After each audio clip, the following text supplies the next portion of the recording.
Hello, everybody, and welcome to your Taurus Rising 2023 horoscope for the year ahead. This video is meant to be watched from your rising sign. You can watch it from your sun sign, but it's going to make more sense if you watch it from your rising sign. So how this video is going to work is I'm going to briefly go over just the major transits of 2023. Then I'm going to be going into advice for the Taurus risings, mindsets to take on to have a successful year.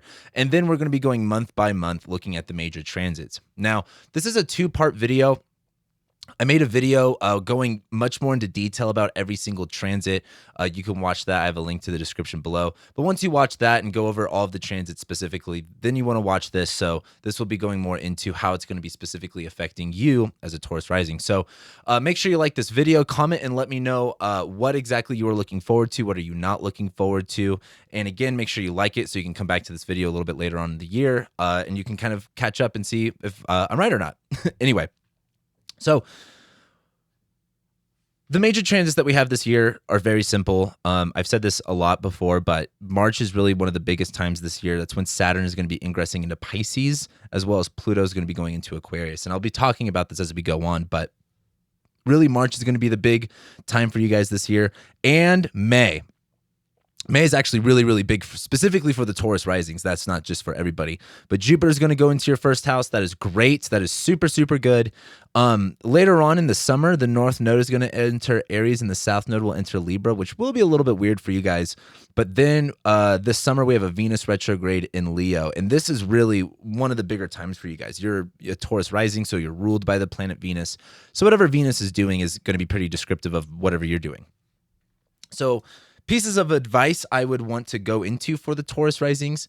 There's going to be a lot of withdrawal and reflection. And I say withdrawal as in kind of going a little bit more into your subconscious and in your mind and kind of asking a little bit more of the deeper questions. Now, this isn't like a subtle thing. Like you're going to be feeling very pulled to go more in your subconscious and feel, a little bit also self-sabotagey, isolating yourself a little bit. That will be something that really comes up a little bit more towards the summer and the end of the year. But there is a lot of, withdrawal this year. A lot of personal growth though, and focusing on yourself. Like the spring, essentially spring and summer is a really big time of like looking at who you are, taking on a lot of things, having a lot of hope and optimism of, whatever it is that you're starting or initiating. So that's really good. Also, your body, your health is a really big topic of focus this year. I think you might end up having some like health issues, and I don't want to scare anybody, but it's kind of like you might have problems you might not be able to identify, and it might take some uncovering and really kind of going through, also listening to your body and able to find out what the problem is. But that will be a thing much more later on in the year. Home and family. That is probably the biggest thing for you guys. You guys are more than likely moving this year. At least I would bet on it. Or you are changing your relationship to your living situation, to your family. That's going to be a big part of it. And acknowledging repressed parts of yourself. I feel like there's going to be a lot of frustration and anger and maybe some other things that, you guys might put on the back burner more often than not. And that's going to come up a lot this year. So let's go ahead and jump into it. We're starting the year off, of course, with Mars stationing direct. This is going to be in your second house of money, finances, resources, food even. This is a really big deal because, of course, Mars has been in Gemini for the past, 8 months at this point, or 6 months at this point. So Mars has been going retrograde in your second house of money. There's been a lot of spending money, a lot of getting rid of money, money going back and forth. Once we get to January 12th, this is where the money situation starts to move forward a little bit. And what does that mean? That means like, being able to handle your money a little bit better, feeling a little bit more organized if you've been spending money here and there. And, Mars has been moving backwards in Gemini for quite some time. So there might have been this like learning more about money or changing how you spend your money or acknowledging where you spend your money. This is where, if you've been underneath a period of change when it comes to how you handle your finances, especially with relationships too. This is coming up a lot with relationships. This is where it's going to feel like, okay, this is what I'm doing here. Maybe you were a little bit behind on money. This is where you might feel a little bit more caught up and things will be moving forward a little bit. So what I've been saying is like New Year's doesn't really kick in till like halfway in the month of January. So if you don't feel that, exciting energy right as we get into New Year's Day, you'll feel it once we get to the middle of the month. Then the other thing we have besides that is Mercury is stationing direct. So Mercury is going to go retrograde at the very beginning of, at the very end of 2022. And it's going to go retrograde in your ninth house. So if spirituality, religion, far distance travel, higher education, publishing, social media. So there might be, something you say online, or, maybe you have travel plans, they get canceled. By the time we get to the 18th, that's when all of that's going to be worked out. So it's really around the 18th, Mercury stations direct. You're going to feel a lot more clear. Your plans are going to go a little bit more your way, especially related to money, because Mercury rules your second house of money, and it's in the ninth house of far distance travel, higher education, and Mars has been retrograding there. So maybe there's been some financial changes where it comes to plans for, schooling or traveling. That all gets worked out by then.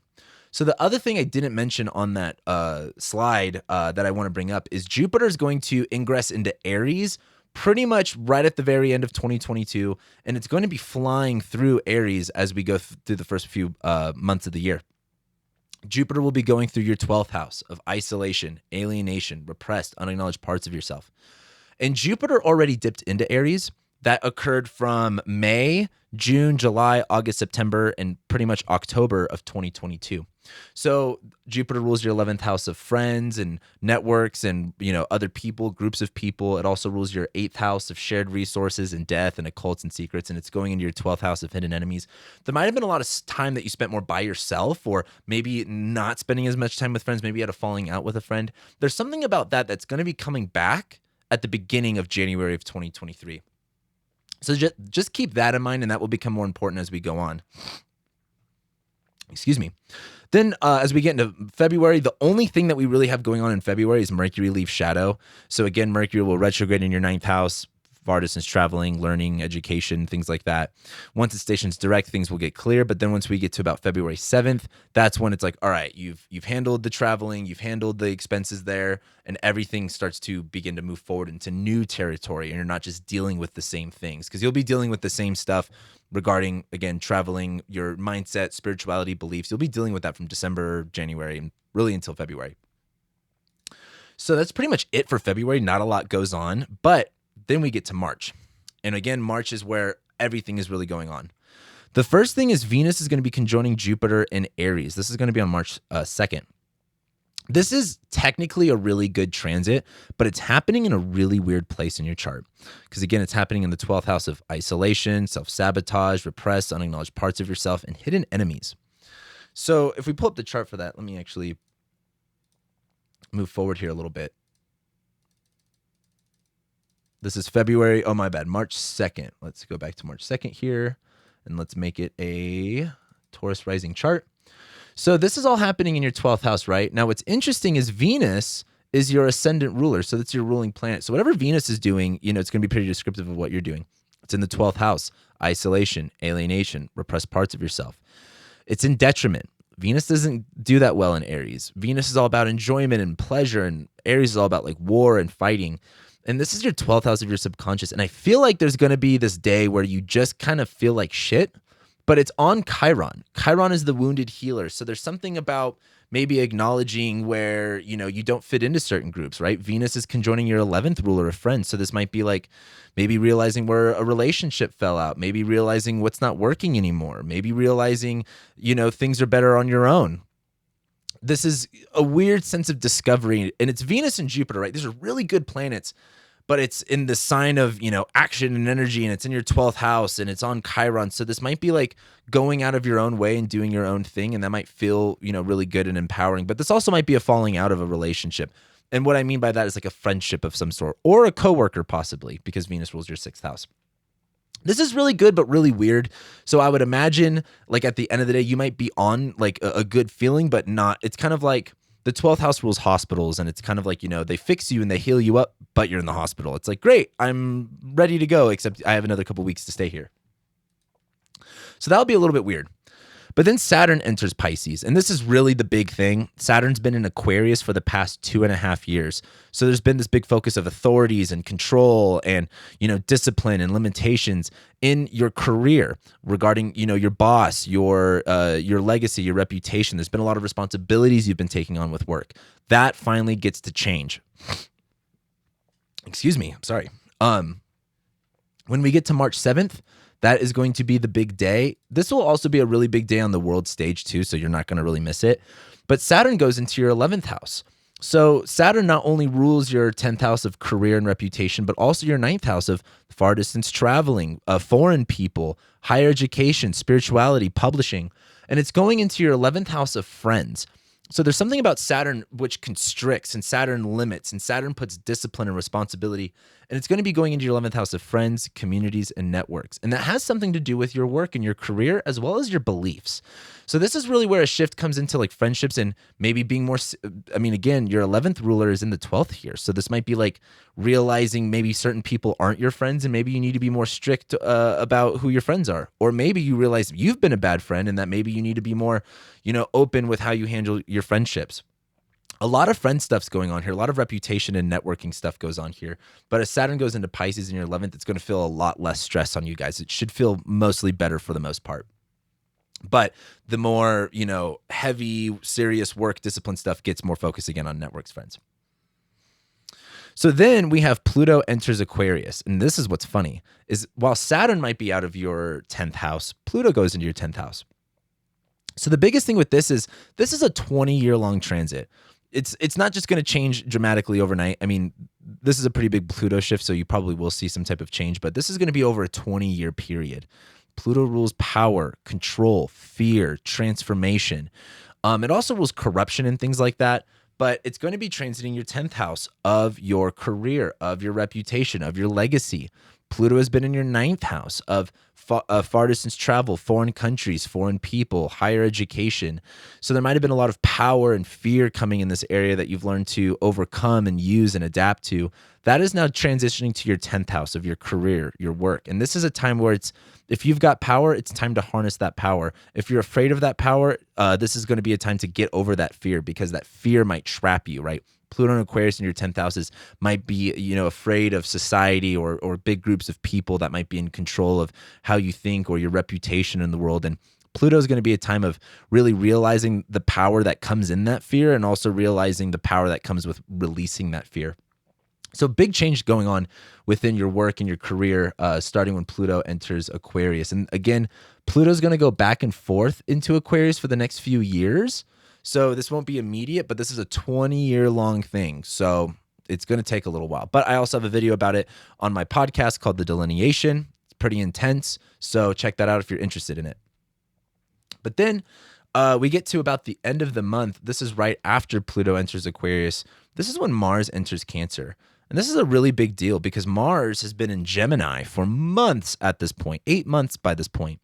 And so when it finally moves signs, it's going to feel like a big energy shift. But Mars doesn't do well in Cancer. Mars is in its sign of fall in Cancer. So where Mars is more about like fights and conflicts, like Cancer is all about like, nurturing and defending. And so a lot of Mars in Cancer will be much more on like the defense of things and protecting things. But this is going to be in your 3rd house of communication, technology, short distance travel. I complain about talking about the 3rd house because it rules so many things like siblings and neighbors and family members and like basic education. And so it's kind of a clusterfuck of, things to kind of go through. But really the big thing that you want to pay attention to is, again, people that are within your close proximity. The 3rd house, short distance travel, neighbors, siblings. Mars also rules your 12th house of hidden enemies. And it's going to be in your 3rd house of siblings, neighbors, and technology. But it also rules your 7th house of relationships and other people, open enemies. And it will be in fall in the 3rd house. So this sounds like you're going to be dealing with some crabby people or people that you'd rather not be around, and they're going to be very close to you. You also might be more expressive in a negative way, like being more crabby and raunchy in general. This won't be that fun. Mars in Cancer is going to feel like a big but it will be trining Saturn. So this seems like maybe even being more connected to the people that are closest to you, maybe taking care of people, like maybe you have to take care of a sibling, maybe you have to take care of a family member. That's what a lot of this looks like. It's like being closer to people for better or for worse. It is trining Saturn in your 11th house, so maybe you're, trying to connect more with friends that are closer to you, but that will be a pretty significant shift simply because Mars has just been in Gemini for so long. So then we move over to April. In April, we have a few things going on. The first important thing is the Jupiter cazimi in Aries. Now, again, Jupiter's already dipped into Aries, and we got a little bit of a taste of that from the summer of 2022. As we go into 2023, it really takes and what a cazimi is when the sun conjoins a planet or a planet conjoins the sun. And this refreshes and restarts that planet's energy, and kind of begins it anew. That story begins again. But this is in your 12th house, again, of isolation, self-sabotage, repressed thoughts, feelings, hidden enemies, hiding away from things. And this is happening on April 11th. So let's go a couple days here. Rewind again. And so this is like, in my opinion, I think clearing out friends. It's your 11th house ruler of friends in the 12th house. It's also your 8th ruler of shared resources and how you share and give to people. And it's in Aries in your 12th. So I feel like this is a lot of like taking out time for yourself, like being more isolated, being more hidden, doing things that you need to do, right? Maybe Saturn in your 11th house is not being so social, maybe not hanging out with as many people. And Jupiter in your 12th house is like finding more time and finding more energy, spending more time by yourself and, doing the deeper work. So this will be a refreshing point, a restarting point. This also might be when like a friend gets like exposes themselves as a hidden enemy. But what's important about this Jupiter Cazimi is just a few days later, about a week later on the 19th, this is when we have the solar eclipse in Aries. Now, the nodes are still in Taurus and Scorpio at this point, but this will be the first set of eclipses that we get in Aries. And eclipses are like emergency events that take up all of your attention, that have all of these things going on. And it's like this area where you just feel pulled to focus on. And this is in your 12th house of isolation, self-sabotage, repressed thoughts, feelings, hidden enemies, hiding away. So again, a lot of 12th house stuff coming up here for you guys. A lot of deep reflection, a lot of deep work. My bad. I need to do this. A lot of deep work, a lot of going within. And this is Aries, right? This is like trying to find energy. This is like trying to find, courage and, spontaneity. But this is an eclipse in your 12th house. This also might be when you start seeing health things come up. Maybe it's like in the background and it's not like, you don't like burn your hand on the stove, but maybe you feel a little bit weird. And this would be a really good time to like dig into things that you put on the back burner, that you don't necessarily acknowledge all of the time. In fact, you might be drawn into something that you don't focus on all the time. Like an eclipse in the 12th house is like, whoa, a hidden enemy. Whoa, this person is not my friend. Whoa, I need to, recluse and get away from this. So that'll be pretty intense. And that opens up eclipse season. Now we're in eclipse season by the time we get to April. And then right after that, 2 days later, we have a Mercury retrograde. So you can argue that this is the first Mercury retrograde of the year, whatever you want to say. But this one's important because it's in your first house. So the self, your body, your image, your personality has everything to do with you, nobody else. And again, that happens 2 days later. So Mercury rules your second house of money and finances and resources, and it also rules your fifth house of creativity, sexuality, fun, pleasure, recreation, arts, music, children. And so there's something about your money or the way that you express yourself literally changing about you. So second house ruler going retrograde in the first, maybe you have to spend some more money on, maybe clothes or, something about health stuff that is a little bit sporadic, right? Mercury is going to be stationing retrograde on Uranus, so expect it to be unexpected. Has something to do with money and finances and resources. Could even be food, but it's also your fifth house. So like expression, fun, recreation. There's something that's changing about that part of yourself that you're going to be expressive of around this time. So this is a really important Mercury retrograde because Jupiter is going to get ready to move into Taurus, into your first house. And this is kind of like Mercury is getting the house ready for Jupiter, if that makes sense. It's like cleaning up everything, organize everything so Jupiter can make its way here. So this would be a great time to initiate a lot of changes that you've been wanting to make. So then that brings us to May. May is where a lot more things go on. And this is where we close out eclipse season and we have our last lunar eclipse in Scorpio on Cinco de Mayo. This is in your seventh house of relationships and others, and specifically open enemies. The seventh house is anybody, your doctor, your dentist, your lawyer, whoever, the person yelling at you down the street, that's a seventh house thing. So this is on, again, Cinco de Mayo. Let's fast forward here a little bit. There we go. And we have had the eclipses in Taurus and Scorpio since January of 2022. So I want you to think of May of 2022 and November of 2022, specifically the end of October, beginning of November. What was going on with you in relationships? What was going on with you and maybe someone that you were dating? This past year and a half has been a really big charge and a really big focus on you and like what you're doing. And there's been this drain or this gunk that's been going on in relationships. This is highlighting the last of that. This is really clearing up, if you're moving a house or doing like an estate sale, there's like, you move all the big furniture and then there's the day where you do the last cleaning up of stuff. That's what this is. This is like really, making the floors look nice, moving everything out now that all the big furniture is gone. First and seventh house stuff. This is a big relationship thing. This is probably letting go of relationships. This is probably ending a relationship. This is probably, it's moon in Scorpio. It's gunky. It's sticky. It's not going to feel the best, but it's a big, change and a big moving on in relationships for you guys. But right after that, the good thing is Jupiter enters Taurus on the 16th, and this is in your first house of the self, your body, your image, your personality, prominence. The first house is just a big house in general in terms of like big life stuff. So if we move over to the 16th here, what this is going to look like is, for one, I would be like, I think with Jupiter going into anybody's first house, Jupiter expands and it's in the first house of the body. If you don't want to gain weight, this would be a really big year to like focus on that and to make sure that doesn't happen. But Jupiter is all about like hope and vision and faith. And it's going to be in the sign of Taurus of like growth and stability. And it's in your first house of yourself. And it's your 11th ruler going into the first. I think this will be a much better time for friendships. I think maybe you need to get rid of some relationships in order for this to be better.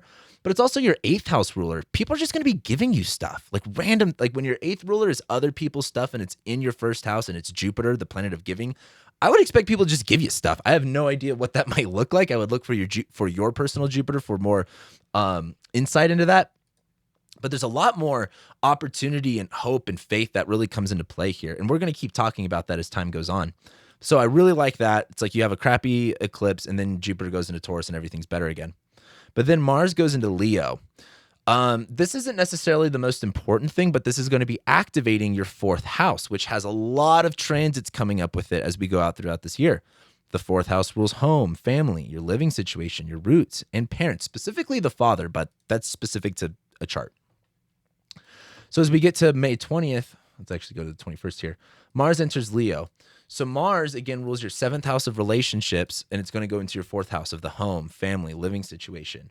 And it's Mars in Leo, right? It's like fighting for glory, fighting for, to be triumphant, fighting for, being courageous, being bold, being seen, being witnessed. But it's also your 12th ruler of hidden enemies and isolation in the 4th ruler. So there might be this kind of like really confronting someone or really bringing up an issue within the home or the family. Mars in Leo might be someone like causing a lot of issues in the home and family. What's interesting is Mars will also square Jupiter and go opposite Pluto at the exact same time. So it's like Jupiter goes into Taurus, there's all this expansion, you're feeling good. And then Mars goes into Leo where it kind of challenges that almost in a sense. There's going to be some problem or some fight or conflict that comes up from the home situation that challenges all of that. This can be good for in terms of like, I think addressing things with family members.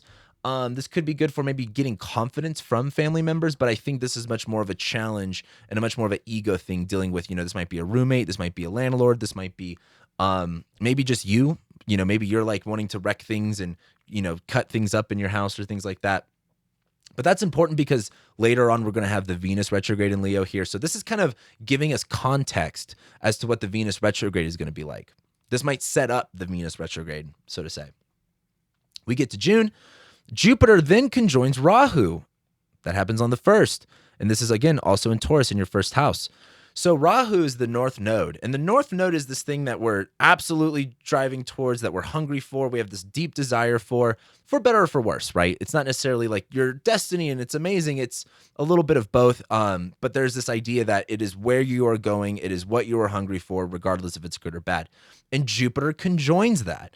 Again, 1st house of the self, body, image, personality. This might be a really big time of really overdoing things, really doing too much. So like be careful of over consuming. That's going to be a big thing with Jupiter on Rahu in your 1st house.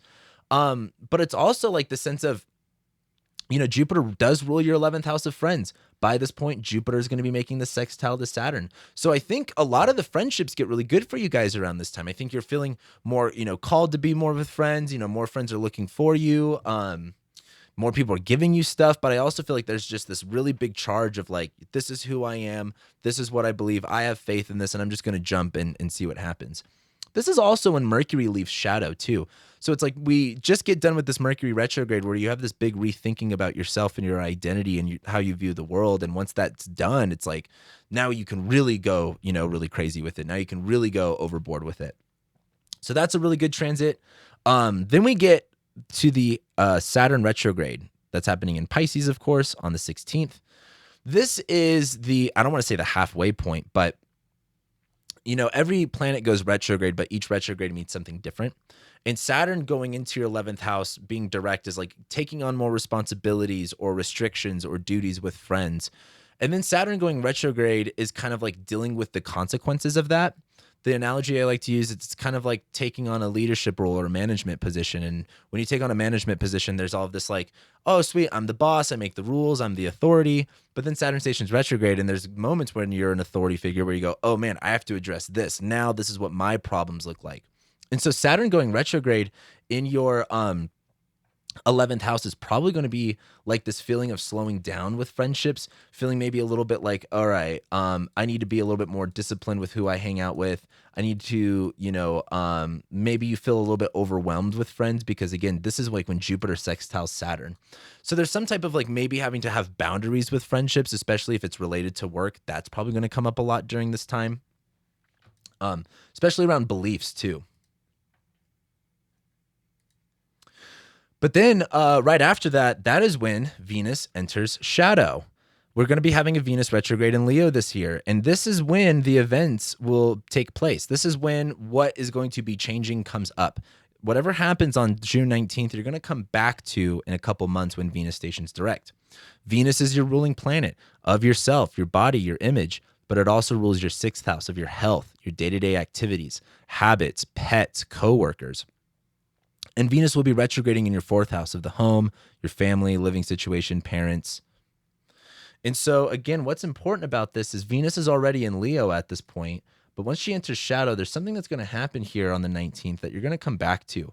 Mars is still here, so there might be some problems. There might be some just kind of like, I don't want to say ego fighting, but like maybe stirring up the pot a little bit over, I don't want to say petty things, but there's going to be the pot's going to get stirred a little bit. But there's something that's going to happen on this day that you're going to come back to. So again, what this looks like, in my opinion, is moving. What this looks like is also, it's your 6th ruler. So health and habits and pets is going to come up possibly with this 4th house thing. Maybe something happens with the pet, or maybe you get a pet and you need to move somewhere. That's going to be a big part of it. But this is where, Venus is evening star. There's a lot of like getting attention. Maybe you're getting a lot of attention from family members, but there's something about it that you don't like. You're not getting the attention that you might want, especially from maybe, coworkers or even just yourself. Maybe you're not liking the vibe of the living situation you're in. So then we get to July and a few things happen. One, Mars enters Virgo. That's going to be activating your 5th house of sex, passion, creativity, children, recreation. So all of the fun things, right?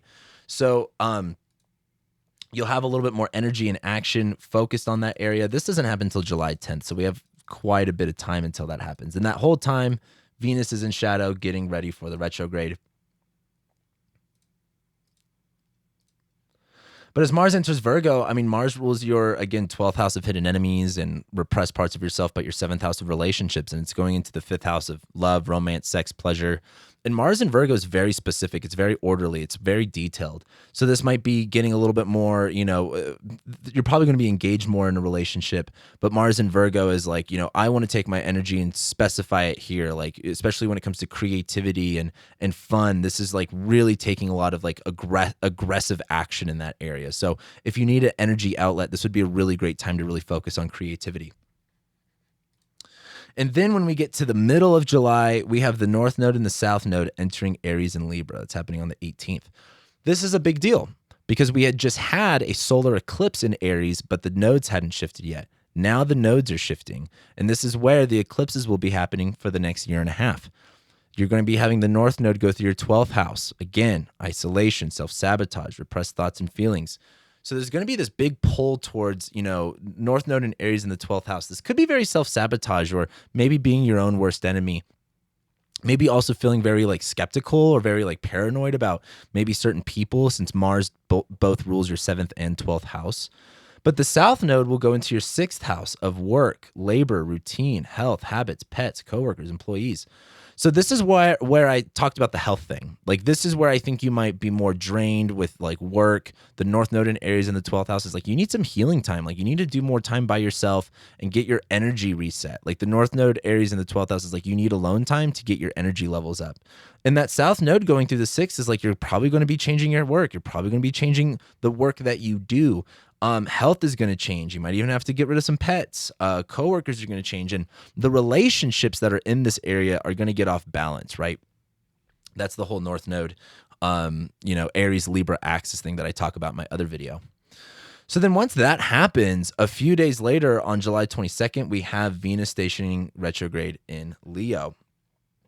So let's move forward a little bit. Oh, there it is. So Venus stations retrograde in your 4th house. And so, like I said before, this sounds like a value shift when it comes to your living situation. What I want you to think about is 2015. Specifically, I want you to think about summer of 2015. What was going on in summer of 2015 for you related to your living situation or your home? Because there's something about that you're going to be coming back to.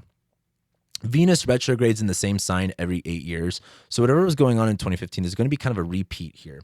So again, in my opinion, you're moving, you're changing, something's changing with your family, something's changing with your living situation. And it's very Venus in Leo. When Venus goes retrograde in Leo in the evening star, it's like recognizing you're not getting the recognition or the attention that you might want. And you're going to be shifting how you look for attention or how you look for, Venus in Leo is very like, look at me. I'm like, literally like, look at me. And that's going to have a shift starting here. And we'll be talking more about it as we go on. We get to August. We have the halfway point of the Venus retrograde. And this is like 3 weeks later. So not a lot happens after that. But that's when we get the Venus Cazimi in Leo. Again, 4th house stuff, all living situation stuff. And the big thing about this is the halfway point of the Venus retrograde. This is where things really shift over in terms of like being like, when Venus retrogrades, you go into a value shift, right? You're like, I don't value this anymore. I'm starting to value this. And when Venus goes retrograde, that shift occurs. But this is really where you see the result. Like this is really where you see the pivot, right? It's kind of like, if you work out or whatever, you may not see the result in the first couple weeks, but then there's a moment where you really start seeing results and your mindset about it starts shifting. That's what this is. And so, this might be, if you're in the middle of a move, maybe Venus goes retrograde and it's like, all right, sweet. This is what I plan on moving. This is what I'm going to do. And this Venus Cazimi point is maybe realizing like, yes, I'm over this living situation. It's time to move on to this. It's time to, move my attention to this. So that'll be really important. Make sure you write that day down. And then right after that, about, again, like almost 2 weeks later, we have another Mercury retrograde. This time it's in Virgo. This is in your 5th house of sex, passion, creativity, children, recreation, all of the fun stuff. And Mercury rules your 5th house of creativity and pleasure and all of that stuff. So this is really going to be a mindset shift around what do you find fun? What do you enjoy? This might be spending a lot of money on those topics since Mercury rules your 2nd house of money, finances, and resources, and your 5th house of love, romance, sex, pleasure, children, and it's going retrograde there, along with Mars. So this is going to be like a delay, a miscommunication, a problem, or something gets confused with kids, love, romance, sex. It's with Mars, so this does have to do with a relationship probably too. But your mindset or your attention really gets pulled towards the 5th house stuff, love, romance, sex, kids. And it's Mercury in Virgo, right? It's like looking at the data differently. It's organizing things differently. But that starts on the 24th. And then about 4 days later, Mars enters Libra. This is really where I think the health stuff is also going to get really kicked in because, again, it's going to be entering your 6th house of work, labor, routine, health, habits, pets, coworkers. The problem is Mars is in detriment in Libra, which means it doesn't do that well there. Libra is all about balance and justice and fairness, right? But Mars is all about war and like aggression and action. And so Mars in Libra is like, being like in a courtroom, like you have to act civil, you have to be obedient. And that's not Mars's best place to be. Mars would rather be on the battlefield, essentially. And so Mars is going to be going into your 6th house of work, health, day-to-day activities. And this might feel like this, you don't have this ambition or you don't have this energy to do the work that you've been doing. And there might be some health issues that come up here. And so Mars in Libra is going to feel like guilty if you don't do the things that you said that you were going to do, but you're just not going to have the energy for it. And it's important that you pay attention to that because that's going to come up here in the next couple, for the next couple months.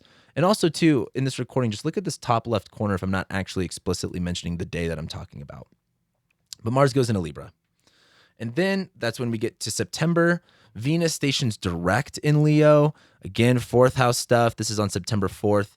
But more importantly, what happens on September 4th, on the same day, is Jupiter stations retrograde. This is important. So let me actually just pull it up this way.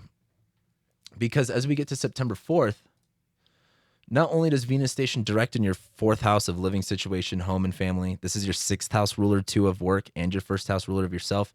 This is when Jupiter goes retrograde, and it's in a Venus-ruled sign. So with Jupiter in Venus's sign, there's a lot more like ideas and philosophies that are focused on luxuries, on values, on goods. And then Venus actually retrogrades, where we literally change our values for you guys, your living situation.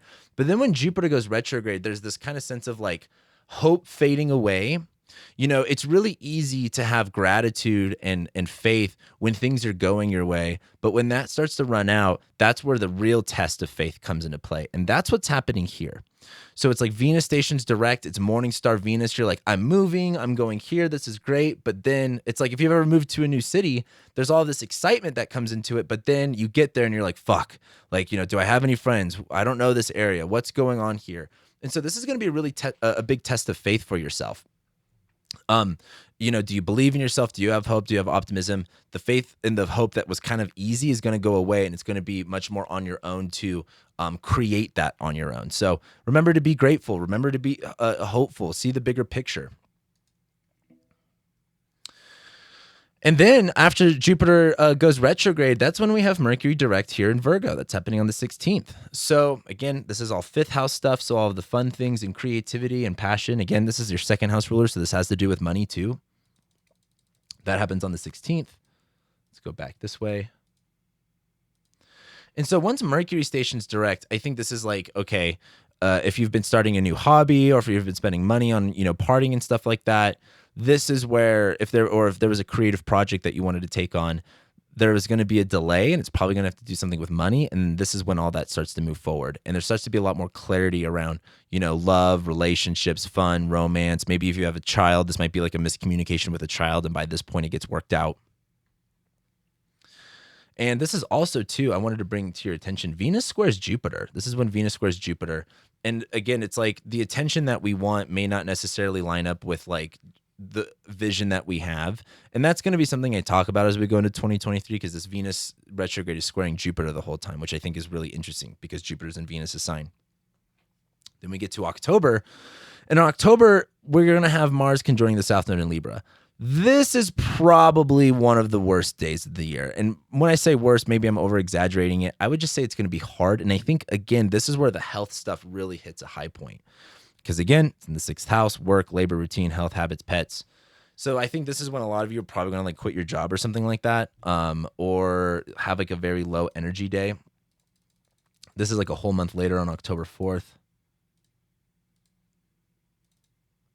So Mars conjoins the South Node, and Mars is all about like separating and cutting. And in Libra, it's hard to do because Mars in Libra is very like relationship oriented. But this is your 7th house ruler of relationships and your 12th ruler of hidden enemies and your 6th house ruler of coworkers and employees. So this might be like not being friends with someone anymore, cutting off a relationship that isn't healthy. The 12th house rules hospitals and the 6th house rules health. So this could be also like some health issues come up. But Mars conjoins the South Node, and there's just this drain. It's like the drama is annoying. The drama is exhausting. It doesn't energize you. This is a very low point, especially when it comes to relationships and other people. And so I think it'd be really important to just figure out who needs to get cut out of your life, because Mars conjoining the South Node is just get rid of it. Just fucking dump it, because there's no point in holding on. And Mars in Libra, you're going to have to break some hearts. Not everyone's going to like you. Sorry. But fuck them. So anyway, then we get to October 12th, and this is when Mars enters Scorpio, and everything changes in the relationship world for you guys. This is your seventh house of relationships, others, open enemies. So again, any person that you really want to place or that you want to talk about, it's going to be your seventh house, as long as they're visible and you know who they are. But as Mars enters Scorpio, this is like activating your seventh house. You have just had the South Node go through your seventh house. So there's been this really big drain and exhaustion and this purging of relationships in your life. When Mars goes into Scorpio, that energy comes back up again. You know, Taurus risings are super funny because you guys are very like cottagecore people, but then you always go after like the bad boy, like biker kind of people. Scorpio is like, describes your relationship. So the dark, intense, secretive type people are who you guys like. And so Mars going into Scorpio is going to really activate that seventh house. You're going to be finding people that are like that are very like Scorpio and like, you know, dark and secretive and intense and very energetic. And so it's also going to be trining Saturn. So it seems really good with relationships, to be honest with you. You just kind of have to do the dump first. But then we're going to keep talking about that as we go on. That's when we have the solar eclipse in Libra. And this is our first eclipse in Libra, actually, that we get. And this is, again, in your sixth house of work, labor, routine, health, habits, pets, coworkers, employees. And the problem with this is that, for one, it's an eclipse. So it's like an emergency event. It's like everything takes your attention away and you have to handle this. Pets, that's going to come up a lot. Coworkers, employees, your health, your habits. There is something that is going to be draining and exhausting. And the thing is, Venus rules your sixth house of your health, and it rules your first house of your body. And by this point, she will be in Virgo, and she will be fallen and opposite Saturn. So I think it's like if you're partying a lot or you're going out a lot, this might be a time where like I really need to pay attention to my health. There's going to be something that you got to let go of. And this might be an unhealthy attachment to a substance. This might just be, you know, changing. This also could be sexual. It's your fifth house ruler and ascendant ruler. There's a lot of fifth house stuff going on for you guys at this point.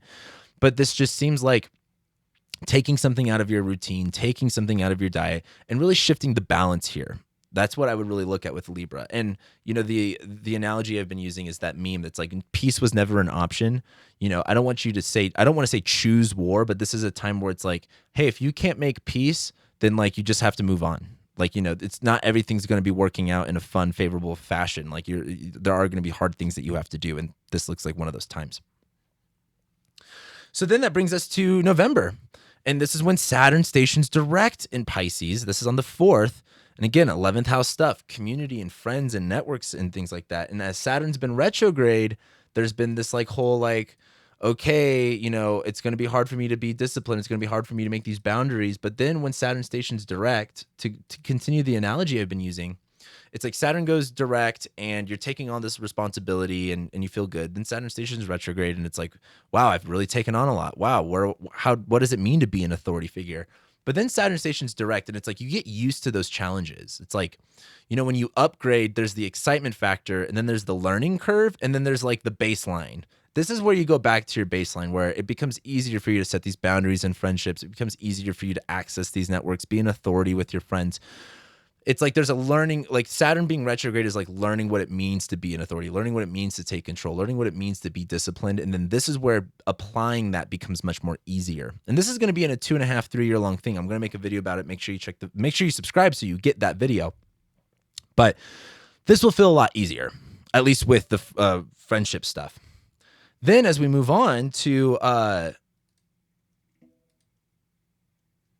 I was like, what's going on? I'm pushing the wrong button. I'm recording this during a Mercury retrograde. So then we move to November 17th, and that's when we get the Mars Cazimi in Scorpio.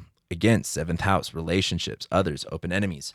This is where like a really refreshing start happens to your relationships. At the same time, let me tell you this, as the months go on, let me kind of zoom in here. Mars will be making an opposition to Jupiter and be making an opposition to Uranus.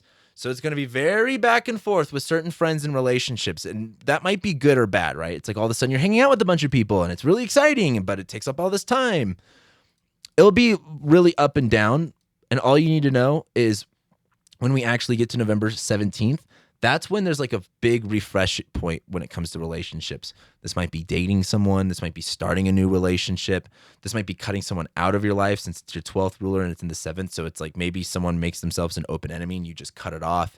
But relationships are resetting at this point. I don't want to just say hardcore, it's Scorpio, but like this is a little hardcore. But good. I like this one. This isn't necessarily bad, but it's Scorpio. You know, sometimes you just have to rip the Band-Aid off. So embrace it. Take it with stride. Because right after that, when we get to the 24th, Mars enters Sagittarius, which is actually going to be weird for you guys, which is weird to talk about because the 8th house rules other people's money, death, debt, taxes, the occult, and secrets. And so as Mars is going into your 8th house, again, this is just a few days later on the 24th. Let me go backwards here. Whoops. There we go. Mars going into your 8th house is like your 12th ruler of hidden enemies and, subconscious is in the 8th house of the occult, secrets, change. And your 7th ruler of relationships is in the 8th house of secrets, change, things that you can't see. And so Mars in Sagittarius is like, this is going to be a bad analogy, but it's kind of like getting in a car with a stranger and you really don't know where you're going. And so and Mars is going to be squaring Saturn too. So this might be feeling there's going to be some conflicts with friends regarding shared resources.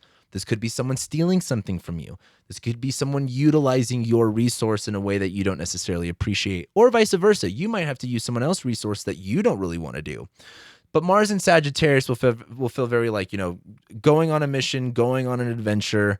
I think it'll cause a little bit of anxiety for you guys because Sagittarius rules your 8th house. But this seems much more of like a conflict when it comes to friends and people and shared resources. So be careful of who's around you. Be careful of who's borrowing things from you. Things like that. Then we get to December, and really the only two things that we've got going on is Mercury stationing retrograde in Capricorn. That's happening on the 13th.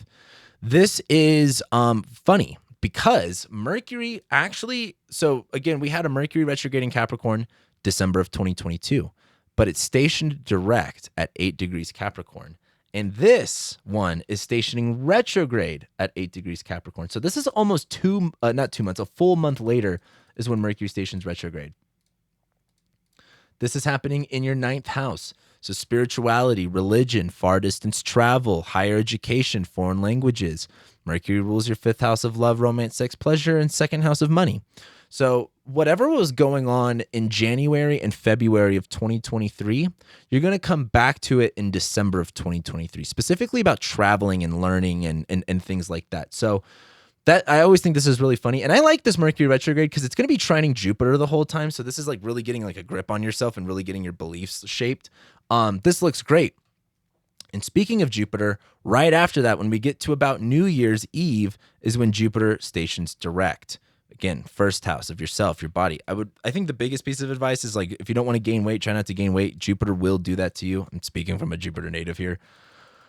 But we get to the 30th and Jupiter stations direct where it's kind of like, all right, all full steam ahead. Like, Jupiter being retrograde is going without that faith, going without that belief. And you have to conjure that up yourself through as that time goes on. And then once we get to Jupiter stationing direct, that faith gets restored and you're like, you know what, this is what I believe. You know what, this is what I've hoped for. You know what, I'm just going to go into it and just trust it. And so this looks really, and this is Jupiter in your 1st house. So like yourself, your body, your image of just being hopeful about you and who you are as a person. And that's New Year's Eve. That's how we go into 2024. It's weird saying 2024 in a not like just talking about the future way. So anyway, that's what I have for you guys. Let me know what month you're looking forward to the most. Let me know, what month you're not looking forward to the most. Thank you guys so much for being here and liking, sharing, commenting, subscribing. Make sure you're subscribed to get notifications when I make a Jupiter and Taurus video, when I make the Saturn and Pisces video. If you like exclusive content, I do rising sign horoscopes for every single month, every month on my Patreon. You can become a member over on my website, so be sure to check that out. And I guess with that being said, I'll be seeing you guys next time.